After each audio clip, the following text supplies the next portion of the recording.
बच्चों और hello everyone. मैं दीपक सर दीपक एजुकेशन हब चलाता हूं और आपके सामने एक नया सा वीडियो लेकर के उपस्थित हो गया हूं। बच्चों, लॉकडाउन की स्थिति पे हम पढ़ाई को बहुत गंभीरता से ले रहे हैं और इस क्रम में मैं बाकी सभी क्लासेस के लिए वीडियो अभी तक लेकर के आ चुका हूं। मेरे बहुत सारे वीडियोस हैं, प्लीज़ चैनल को लाइक सब्सक्राइब शेयर जरूर करें, लेकिन उससे पहले आप मेरा वीडियो जरूर देखें। कक्षा 11वीं के लिए ये मेरा पहला वीडियो है जहां मैं बहुत ही नॉर्मल इंट्रोडक्शन करने जा रहा हूं। थोड़ी जानकारी मैं दे दूं कि मेरा नाम दीपक कुमार पंडा है और मैं एक दीपक एजुकेशन हब के नाम से एक एजुकेशन हब चलाता हूं रायगढ़ में। हाँ बिल्कुल, आपके अपने छत्तीसगढ़ के रायगढ़ में, ठीक है। केमिस्ट्री की जो क्लास है वो मैं लेना शुरू करने वाला हूँ कक्षा 11वीं के लिए। और कक्षा 11वीं की केमिस्ट्री एकदम शुरू से, मतलब शुरुआती चरण से हम शुरू करने जा रहे हैं, ठीक है। इस शुरुआती चरण से जो कि केमिस्ट्री हम पढ़ने वाले हैं, इसके अंदर मैं चैप्टर के अंदर बाद में घुसूंगा। पहले आपको मैं परिचय कराऊंगा कि आखिर ऐसी क्या है विषय वस्तु के साथ खास। और आज मैं जिस प्रश्न का उत्तर देने जा रहा हूँ वो शायद अभी तक के लिए जो पढ़ रहे हैं बच्चे 11th में या 12th में, उनके लिए भी और जो पढ़ेंगे उनके लिए भी एक बहुत ही बड़ा सवाल जो खड़ा होता है उसका उत्तर देने जा रहा हूँ। तो बिल्कुल दिल थाम के बैठिए। मैं अपने पूरे वीडियो के अंदर आपको निश्चित रूप से ये बताने वाला हूँ कि आखिर क्या है वह प्रश्न और क्या है वो उत्तर। प्रश्न तो चलो मैं अभी कर देता हूँ। अब आपने एक शब्द सुना होगा रसायन विज्ञान, ठीक है। 9वीं 10वीं में भी ये सुनने को मिलता है, रसायन विज्ञान। रसायन विज्ञान को इंग्लिश में ऐसा कुछ लिखा जाता है CHEMISTRY, ठीक है। बच्चों बताइए क्या पढ़ते हैं आप इसको? हाँ बिल्कुल सही बोल रहे हैं, केमिस्ट्री पढ़ते हैं। क्या पढ़ते हैं? केमिस्ट्री। अब सवाल ये है, हिंदी वर्णमाला के क्रम के उच्चारण को यदि ध्यान में रखें, 12 खड़ी को ध्यान में रखें तो केमिस्ट्री पढ़ना चाहिए। और अक्सर बच्चा जो सीखा नहीं होता है वो इस सब्जेक्ट को या फिर इस शब्द को क्या पढ़ता है या किस तरीके से प्रोनाउंशिएट करता है तो वो केमिस्ट्री ही कहता है। लेकिन बाय डिफॉल्ट इसका सही उच्चारण है not chemistry, it is called chemistry, ठीक है। क्यों इसे केमिस्ट्री कहते हैं, ये बहुत बड़ा सवाल है और इस सवाल का उत्तर मैं अभी आपको देने जा रहा हूँ, ठीक है। तो जुड़े रहे मेरे साथ और बने रहे पूरे वीडियो पर, जो एक बहुत ही अच्छे प्रश्न का आपके सामने उत्तर लेकर के आने वाला है, ठीक है। जैसा कि क्लास 11th का आज मेरा वीडियो है वो भी केमिस्ट्री का, तो केवल केमिस्ट्री ही आज मैं समझाने वाला हूँ। व्हाट इज केमिस्ट्री, क्यों केमिस्ट्री ही कहते हैं या केमिस्ट्री क्यों नहीं कहते हैं, ठीक है। तो इसकी शुरुआत मैं करूंगा और अब हम बातें करेंगे अपने सब्जेक्ट को लेकर के, ठीक है। तो जैसा कि आप जानते हैं मैं एक इंट्रोडक्शन करूंगा, मतलब परिचय देने वाला हूं आपको विषय वस्तु का। अब इस परिचय में क्या कुछ खास है। मिस्र नामक एक देश हुआ करता था, एक छोटी सी कहानी है मेरी तरफ से। मिस्र नाम का एक देश हुआ करता था और आज का आप इंडोनेशिया या जापान कह सकते हैं, ठीक है। तो मिस्र में क्या है, तो मिस्र में एक विशेष प्रकार की मिट्टी पाई जाती थी जो कि काले कलर की होती थी, ठीक है। एक विशेष प्रकार की मिट्टी पाई जाती थी जो कौन से कलर की होती थी? काले कलर की होती थी। मिस्र की भाषा में इस काले कलर की मिट्टी को क्या कहा जाता था? तो कीमिया कहते थे। वहां के लोग इस मिट्टी को क्या कहते थे? तो कीमिया कहते थे। हाँ बिल्कुल सही सुन रहे हैं आप, कीमिया, CHEMIA, कीमिया, ठीक है। कीमिया नाम से ये मिट्टी जानी जाती थी। अब इस मिट्टी के अंदर मिलते थे बहुत सारे धातु, बहुत सारे पदार्थ जो कि प्रकृति में बहुत मूल्यवान हुआ करते थे उस समय, ठीक है। तो इन धातुओं को निकालने वाले लोग जो कि काली कलर की इस मिट्टी पे अपना वर्क कर रहे थे, लगातार मेहनत कर रहे थे, उन लोगों को कीमियागार कहा गया। क्या कहा गया? कीमियागार। आप कीमियागार भी कह सकते हैं, कीमियागर भी कह सकते हैं, ठीक है। दोनों में से जो भी वर्ड यूज करें दोनों ही सही है। तो उन लोगों को, कार्य करने वाले लोगों को क्या कहा जाता था? कीमियागार कहा जाता था। इन लोगों ने जिन धातुओं, जिन तत्वों या फिर जिन पदार्थों को खोज करके निकाला, ठीक है, जिन धातुओं, जिन तत्वों, जिन पदार्थों को इन्होंने खोज करके निकाला, उस को अध्ययन करने के लिए एक नई सी विषय वस्तु बना दी, ठीक है। मतलब एक अलग सा बुक, एक अलग सा विषय ही चलने लगा जिसके अंदर काली मिट्टी से उत्पन्न होने वाले पदार्थों या तत्वों का अपना अध्ययन चल रहा था। हाँ बिल्कुल सही पढ़ रहे हैं आप, ठीक है, सही सुन भी रहे हैं मेरे से। अपना अध्ययन चल रहा था। तो चूंकि कीमियागर या कीमियागारों ने कीमिया से ये विषय वस्तु बनाई थी, इसीलिए उस सब्जेक्ट को क्या कहा जाने लगा? केमिस्ट्री। क्या कहा जाने लगा? केमिस्ट्री, ठीक है। नॉट फॉर केमिस्ट्री लिखा जाता है बिल्कुल भी, मतलब हमारे इंडियन लैंग्वेज पर, इंग्लिश पर बात करोगे तो इसको केमिस्ट्री ही कह सकते हैं, लेकिन वास्तव में आपको क्या पढ़ना है? तो केमिस्ट्री पढ़ना है, नॉट कॉल केमिस्ट्री। आपको केमिस्ट्री बिल्कुल भी नहीं कहना है, कहना क्या है? केमिस्ट्री। अब आपके पास बतौर प्रूफ है, विज्ञान के अंदर प्रूफ चलता है, और अब आपके पास बिल्कुल प्रूफ हो चला है कि क्यों आप इसको केमिस्ट्री बोलोगे, केमिस्ट्री क्यों नहीं कहोगे। तो why it you should be call in subject of chemistry, आप इसको केमिस्ट्री नहीं बोलना चाहते, क्यों? उसका रीजन मैं आपको दे दिया। अब यहां पर और क्या खास बातें हैं? सर सब्जेक्ट तो समझ में आ गया, केमिस्ट्री को केमिस्ट्री क्यों कहते हैं, केमिस्ट्री क्यों नहीं कहते, सब्जेक्ट में है क्या, पढ़ना क्या है, बड़ा सवाल। और या फिर ये सब्जेक्ट बना कैसे? तो इसको एक छोटी सी कहानी से और समझो।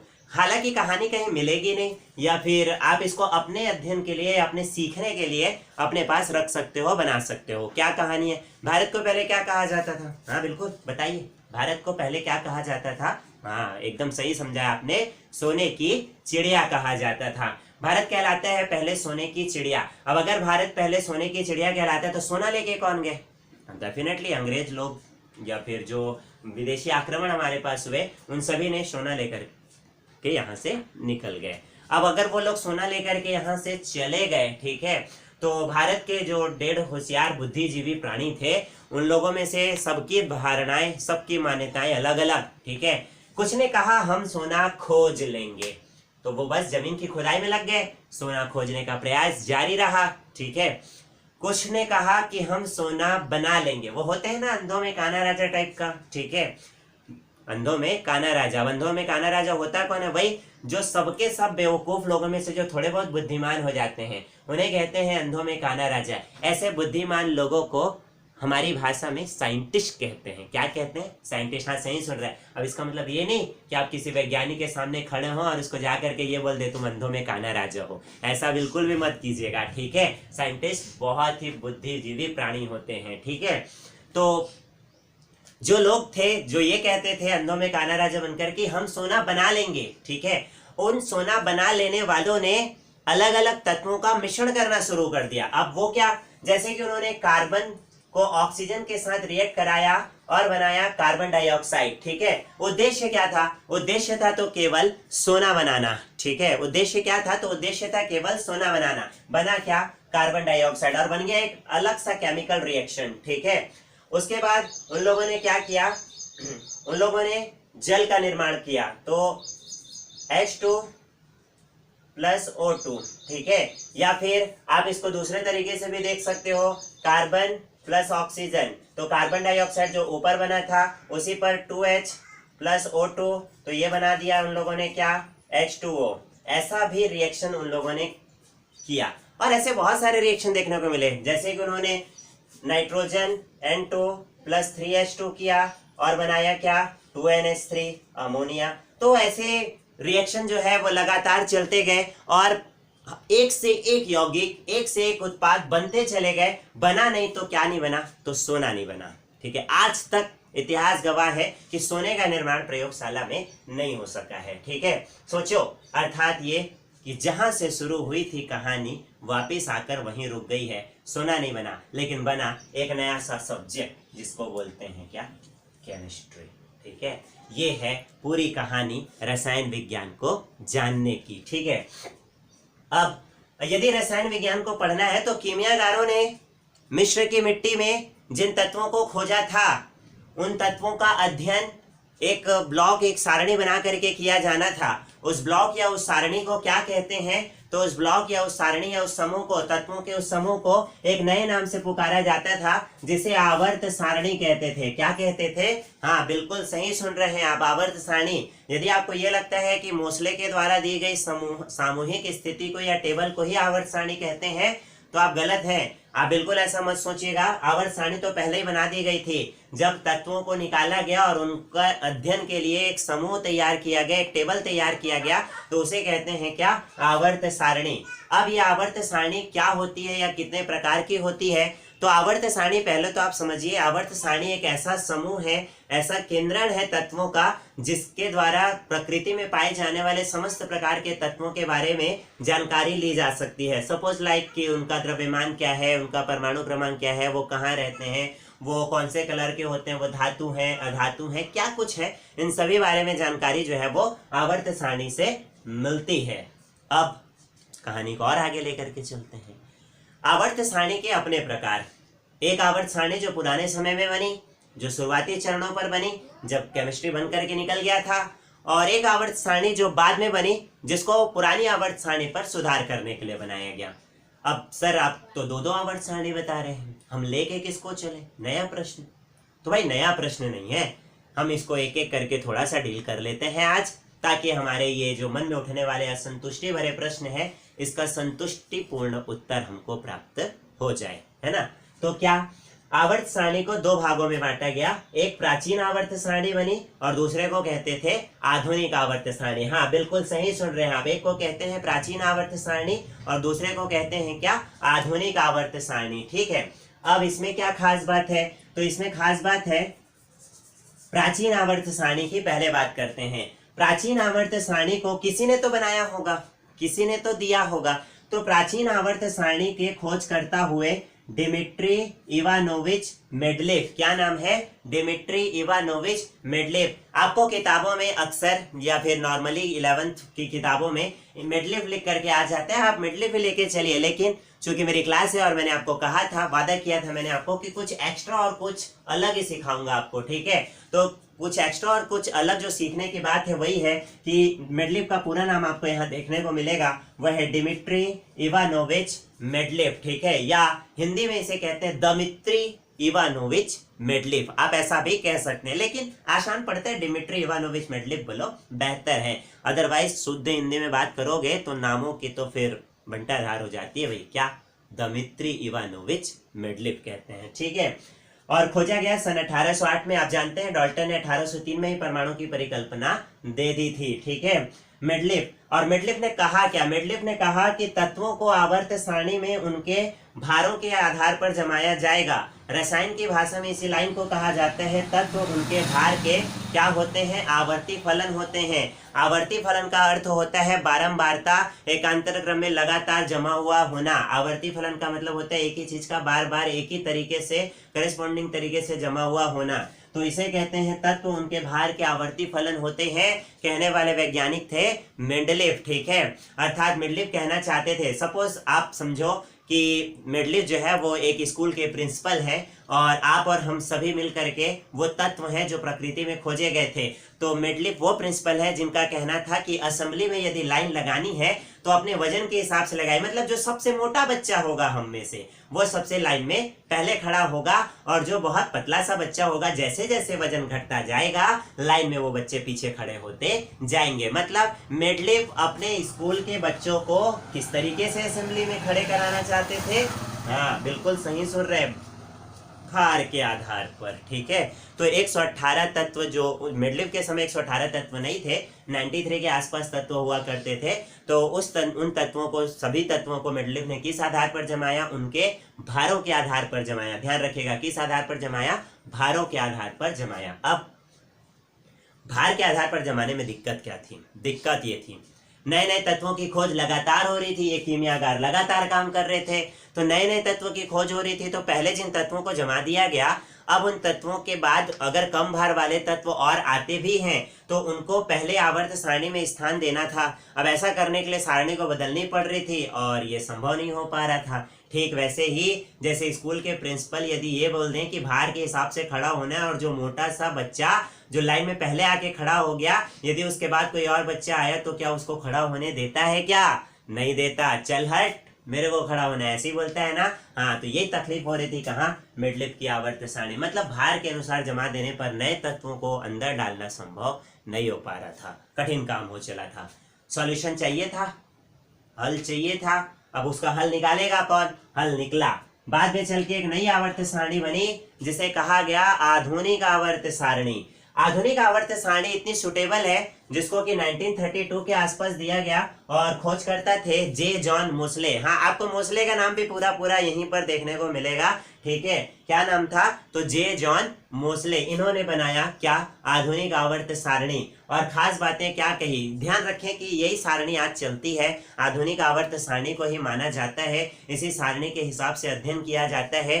खास बात क्या थी? ये कैसे प्रिंसिपल थे या अपने स्कूल में इन्होंने कैसी व्यवस्था की? इनके दिमाग में आया, बेटा जैसे आप लोग और हम लोग हैं, ST, SC, OBC और जनरल, 4 अलग अलग समूह के लोग हैं।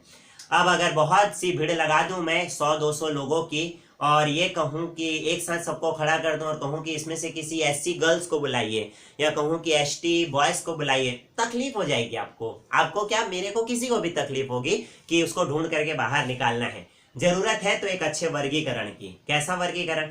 एक कोना चुना जाए जहां केवल SC को रख दिया जाए, एक कमरा ऐसा चुना जाए जहां केवल ST को रख दिया जाए, एक क्षेत्र, एक एरिया ऐसा चुना जाए जहां केवल OBC को रखा जाए और एक एरिया ऐसा बनाया जाए जहां केवल जनरल को रखा जाए। थोड़ा सा आसान हो गया काम। अब आपको यदि कोई कहता है कि मुझे ST बॉयज चाहिए तो फिर आप ST समूह की ओर जाओगे। लेकिन अब एक और तकलीफ, क्या ST में बॉयज गर्ल्स दोनों हैं, उसमें से कौन सा बॉयज है कौन सा गर्ल्स है, या फिर उनको पहचान करके कैसे लाओगे कि कितने एज का बॉयज चाहिए कितने एज का गर्ल्स चाहिए?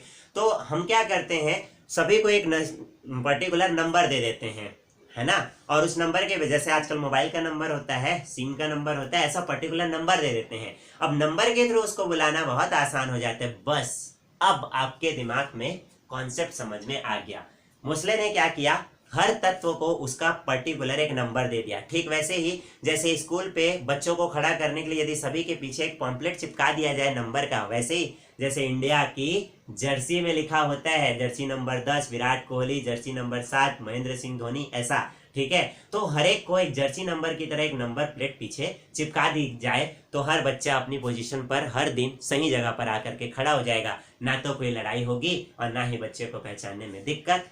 बस ऐसा ही किसने किया, मोस्ले ने किया। मोस्ले ने अपनी आवर्त सारणी में 100-200 जितने भी 100, 102, 105 या आज चल करके 118 हो गए हैं, जितने भी आवर्त सारणी में तत्व आए उनको एक निश्चित नंबर दिया और नंबर दे करके एक निश्चित जमावट प्रदान की। और नंबर दिया मतलब परमाणुओं को एक क्रमांक दिया, तो कुल मिला के बना वो परमाणु का परमाणु क्रमांक। इसलिए उन्होंने लिखा कि तत्व आवर्त सारणी में अपने परमाणु क्रमांकों के क्या होते हैं, आवर्ती फलन होते हैं। हाँ बिल्कुल सही सुन रहे, परमाणु क्रमांकों के आवर्ती फलन होते हैं, भारों के नहीं। भार के हिसाब से नहीं जमाया जाता, परमाणु क्रमांक के हिसाब से जमाया जाता है। इस तरीके से उन्होंने जमाया और पाया कि अभी भी आवर्त सारणी में और आने वाले तत्वों को आसानी से रखा जा सकता है, क्योंकि नंबर वाइज चल रहा है। मतलब जो पहले आ चुके हैं उनके नंबर पहले ही दिए जा चुके हैं, जो बाद में आएंगे उनके नंबर बाद में दिए जाएंगे। इस तरीके से कुल आने वाले सभी तत्वों को एक निश्चित जमावट प्रदान की गई, जिसे क्या कहा गया, आधुनिक आवर्त सारणी कहा गया। और अब तक के कितने तत्व हमको ज्ञात हो चुके हैं, तो एक छोटी सी जानकारी मेरी ओर से रखिए कि अब तक 118 तत्वों की प्राप्ति हो चुकी है। इन 118 तत्वों को किस तरीके से बांटा गया, क्या है आधुनिक आवर्त सारणी, इसे पढ़ा कैसे जाता है और इसके अंदर परमाणु क्रमांक और परमाणु द्रव्यमान याद कैसे किए जाते हैं, इन सभी ट्रिक्स के साथ फॉलो करते रहिए मेरे अगले वीडियो को, जहां मैं आपको सिखाने जा रहा हूं। बहुत बहुत इंटरेस्टिंग है कि आवर्त सारणी में तत्वों के परमाणु क्रमांक और द्रव्यमान दोनों कैसे याद रखें, और ये कैसे याद रखें कि पोजीशन कहाँ होती है। क्योंकि अक्सर टीचर्स क्या करते हैं स्कूल पे कि कह देते हैं कि जाइए परमाणु क्रमांक 30 तक या 50 तक के एलिमेंट्स जो है वो याद करके आ जाना है, रिमेंबर देम बोल देते हैं, और उस पर आप लोग क्या करते हो कि रट्टा मारने लगते हो कि हाइड्रोजन 1 हाइड्रोजन 1, हीलियम 2 हीलियम 2। ऐसा बिल्कुल नहीं करना है। आपको मैं ऐसा ऑथेंटिक तरीका सिखाने जा रहा हूं अगले वीडियो के साथ, जो आपको सभी चीजें आसान कर देगा। मतलब वो कहते हैं ना हिंदी में, हाँ बोलो क्या कहते हैं, अरे आप ही लोग बता दो, हाँ, सांप भी मर जाए और लाठी भी ना टूटे। तो हमको भी वही फॉलो करना है, याद भी हो जाए और परेशानी भी नहीं होनी चाहिए। मतलब आप तत्व का जगह पोजीशन भी बता सको, परमाणु क्रमांक भी बता सको, परमाणु द्रव्यमान भी बता सको, मैं आपको उस काबिल बनाने जा रहा हूं। तो तब तक के लिए जुड़े रहें मेरे साथ, जो कि सारा काम होगा अगले वीडियो पे। यदि आपको मेरा वीडियो बहुत अच्छा लगता है तो प्लीज़ लाइक, सब्सक्राइब और शेयर जरूर करें, और हो सके तो कमेंट्स जरूर किया करें, मेरा उत्साहवर्धन होता है। मिलते हैं अगले वीडियो के साथ, जो यकीन जानिए बहुत इंटरेस्टिंग रहने वाला है। तब तक के लिए जुड़े रहें, मस्त रहें, पढ़ते रहें। शुक्रिया।